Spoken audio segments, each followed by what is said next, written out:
Hey, what is up, guys? Welcome back. This is Zach from Lux Lucis, and today we are going to be trying our hands at the Alcatel One Touch Idol Ultra. Now, you see, the thing is, in the past couple of weeks, we've been able to, test the Glory 2. We've been able to test the Scribe HD. So basically, those are two ends of the spectrum of the Alcatel range.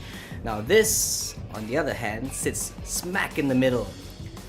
Here comes the part where most people would be really interested in: the processor. Judging by the score, it's pretty obvious that we found the processor to be really normal. It handled basic functions like browsing the internet, playing normal games, multitasking, calling, and texting really well. There weren't any crashes at all during our test in daily usage. However, the processor does not handle heavy applications and cinematics very well. The phone doesn't lag at all during gameplay, even in high graphic games like Iron Man. But during cutscenes, it's a different story entirely. The lag is highly noticeable. But thankfully, there were no crashes in this aspect as well during our test. Now, loading multiple pages and apps while browsing does heavily affect the loading speed, making it significantly slow when you run too many things at once. As for the storage, the phone doesn't come with a card slot, only with a built-in 16GB worth of memory. Overall, the dual-core 1.2 GHz Cortex A9 processor is very normal. It runs basic functions really well, and the stability is very good in all aspects. The lag and delays during high graphic cutscenes are really apparent. However, it shouldn't impact your gaming experience that much. Also, the phone runs on the Android 4.1 Jelly Bean. The battery life on this phone is slightly disappointing, considering the wonderful experiences we've had with the other Alcatel One Touch phones. Hence, I guess it's really fair to say that the lithium-ion 1800 mAh battery on the Idol Ultra is not at all bad. It's just normal. In our test, the phone lasted for about a day and a half through normal daily usage, including calling, texting, casual gaming, some internet browsing, and a little bit more stuff here and there. Now, charging the phone up to 100% takes the usual 3 to 4 hours. And the battery is like most phones out there, it is not removable. As an overall, the battery is mediocre at best, making it a neutral aspect.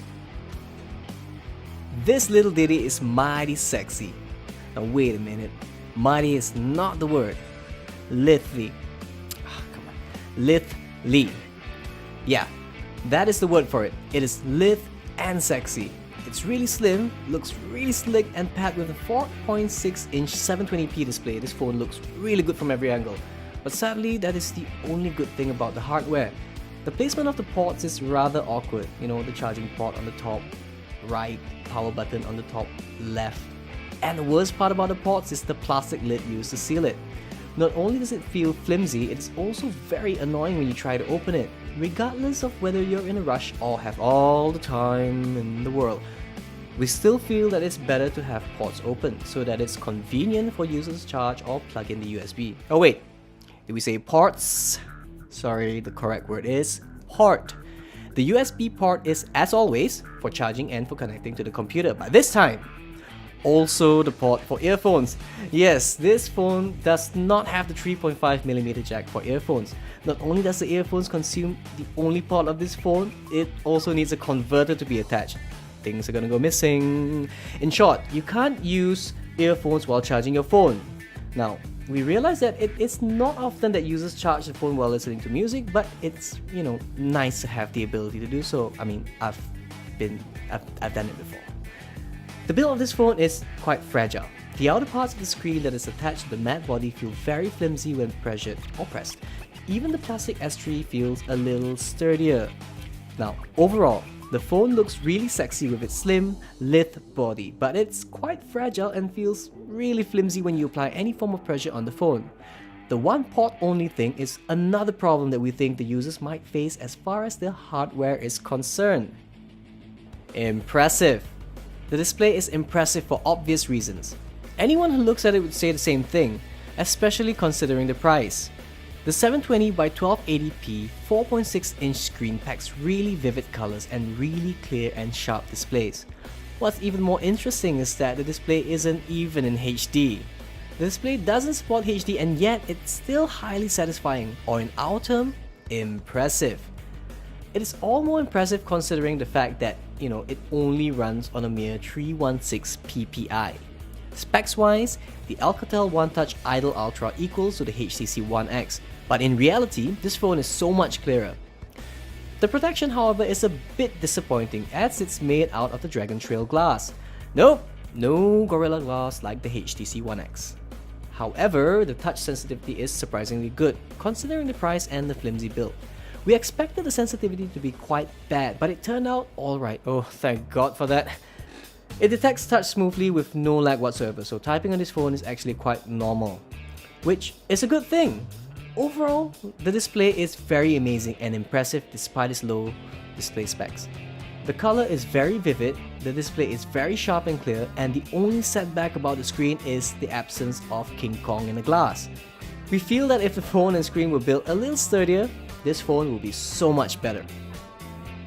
Like most from the Alcatel One Touch series, the camera is just average. Well, it's laggy when using the default camera, but it's not as bad as the Scribe HDs.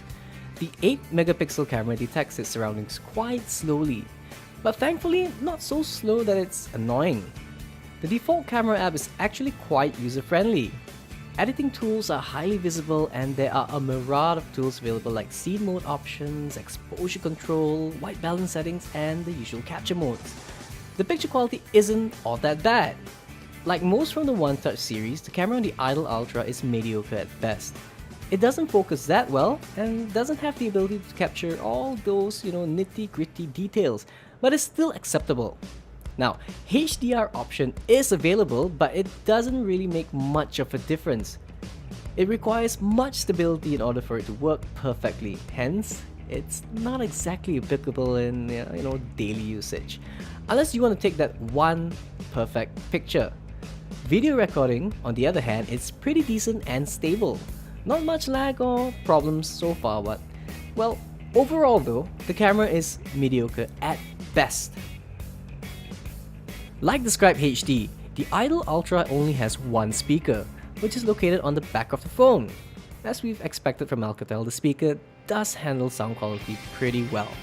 It is not as good as the Scribe HD, but it's still good.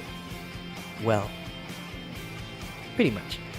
It doesn't lack sound or loudness, but it does lack in terms of quality. You see, during our test, we found out that playing songs really loudly would break the sound and cause it to be really distorted. Now, playing it at medium volume was really good though, no distortions whatsoever. As for playing movies and videos, the experience is, well, like the camera, mediocre at best. Toggling through different scenes would take a few seconds to load, and changing the landscape of the phone is also not as smooth as usual. We're not saying that it's impossible to watch movies or videos on this phone. Well, it is pretty much possible, as there were no crashes during our test or any form of lag. The worst thing about video watching, fortunately, is only while toggling through scenes and changing the landscape.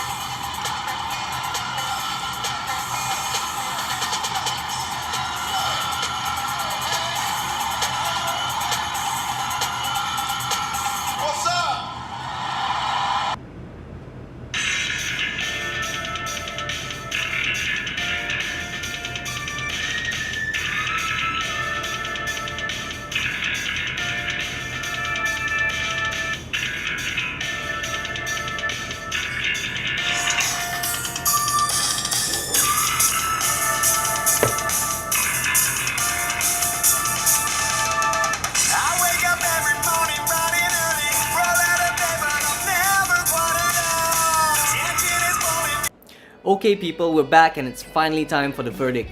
To conclude this phone up, we find that it feels really comfortable and good in your hands, and it looks really pleasing to the eyes as well. Now, in our honest opinion, we find that this is the true definition of value for money.